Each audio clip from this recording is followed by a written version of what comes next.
In this chapter, Paul uses an interesting image.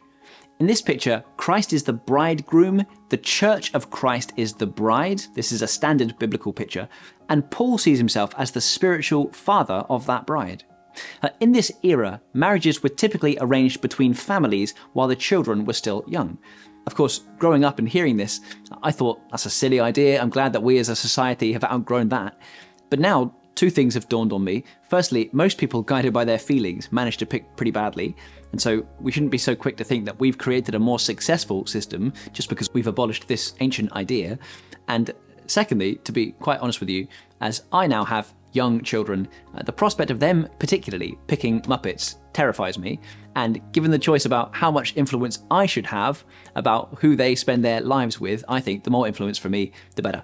And so in this analogy, Paul is like the father, the church is like his daughter, and he is responsible for watching over the church to protect her against kind of illegitimate interests and to preserve her purity and guard her affection for the one to whom she is betrothed.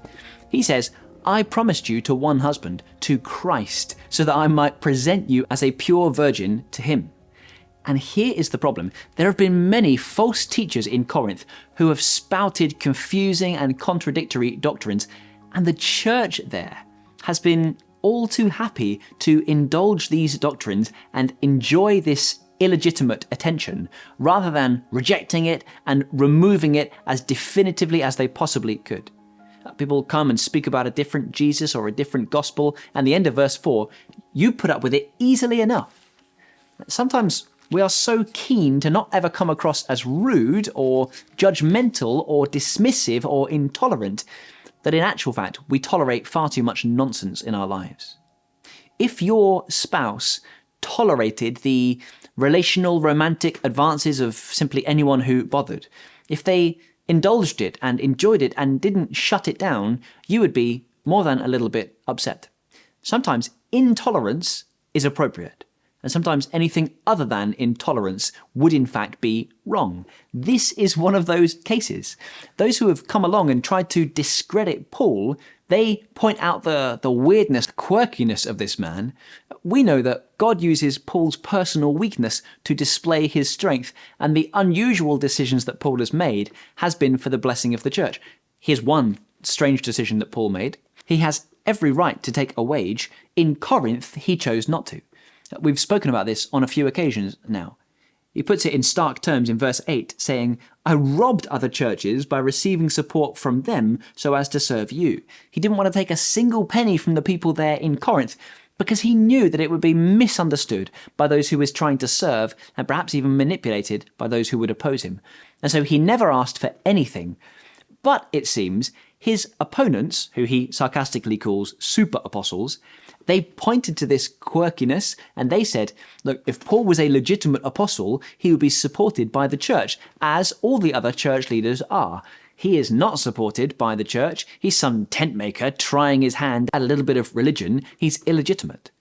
Paul says, no, I'm not like those super apostles. I'm an untrained speaker, but I know the truth. I have knowledge. Is it a sin for me to lower myself in order to elevate you by preaching the gospel to you free of charge? The answer surely is not a sin, but a stunning act of kindness.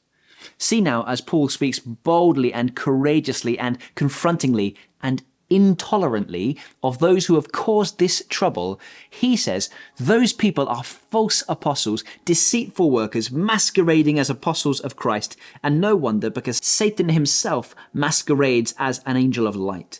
They call themselves super apostles, worthy of your support and your time and your tolerance. But do you not see that the highest virtue is to serve and to suffer even in what will bring others good, as Christ suffered for the sake of those he loved? Paul closes this chapter by talking about the extraordinary suffering that he has endured for the sake of the church at large. He has worked harder, been imprisoned more frequently, been flogged more severely, and been exposed to death again and again. Do you see the great length that Paul has gone to for the sake of those that he loves? You might be thinking to yourself, wow, what would it be like to receive the kind of fatherly love like this? What would it be like to receive this letter and suddenly come to your senses? Doesn't this prove how much Paul loves us? And if he loves us, then surely we should listen to him. Well, friend, listen to this. You've been on the receiving end of a love that is greater even than this. The Lord Jesus did not just suffer physical pain, but spiritual agony, separated from his Father, saturated with the sins of all his people. No one has displayed greater love than Jesus, and he has loved you. And so the most obvious application in the world, but it still needs to be spelled out. If he has loved you like that, surely you should listen to him. Do not let your heart be courted by another, spiritually speaking.